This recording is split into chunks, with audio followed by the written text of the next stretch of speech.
ঈদুল আজহার পর দেশের সিনেমা হলে শাকিব খানের নতুন সিনেমা তাণ্ডব দেখতে দর্শকদের উপচে পড়া ভিড় লক্ষ্য করা যাচ্ছে। বিশেষ করে বসুন্ধরা সিনেপ্লেক্সে সকাল থেকে রাত পর্যন্ত দর্শকদের দীর্ঘ লাইন দেখা গেছে। পরিবার পরিজন নিয়ে সিনেমা উপভোগ করছেন দর্শকরা এবং সিনেমা শেষে নানা মন্তব্য করছেন। আমি লাস্ট কিছুদিন আগে উৎসবটা দেখেছি, সেখানে গল্পটা ছিল হচ্ছে বেসিক একটা গল্প ছিল, একটা ভালো কাহিনী ছিল, স্টোরি লাইন ছিল, ওইটা আমার কাছে ভালো লেগেছে। সো ওইটা একটা গল্পের মতো ছিল, এখানে আসলে গল্পের মতো ছিল না। এখানে মনে হচ্ছে জওয়ান দেখেছি একটু, অ্যানিমেল দেখেছি একটু, ডিফারেন্ট একটা সাকিব খানের সেই মারামারি কাটাকাটি লুক আমার মনে হয় এবার চেঞ্জ আনা দরকার সাকিব খানের, কারণ এত মারামারি আসলে আমরা নিতে পারছি না। শাকিব খান খুবই ভালো করছে।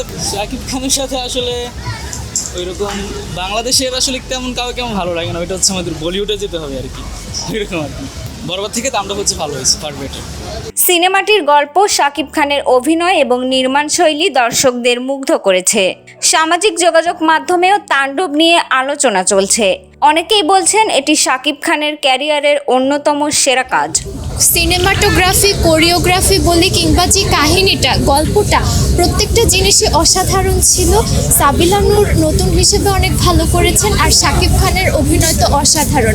ক্যামিও চিত্রে যারা ছিলেন, সিয়াম ছিলেন, নিশো ছিলেন, ওনাদের অভিনয় ওনাদের জায়গা থেকে পারফেক্ট। মানে এখানে এমন কোনো ক্যারেক্টার নাই যাকে আমি বলতে পারবো যে উনি ওনার অভিনয় বেস্টটা দেন নাই। সো ওভারঅল তাণ্ডবই করেছে। Thank you.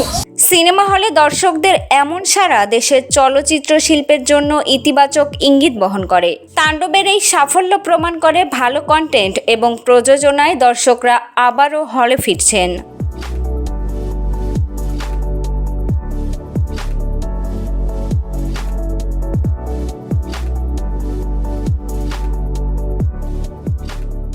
ডেস্ক রিপোর্ট, প্রতিফলন।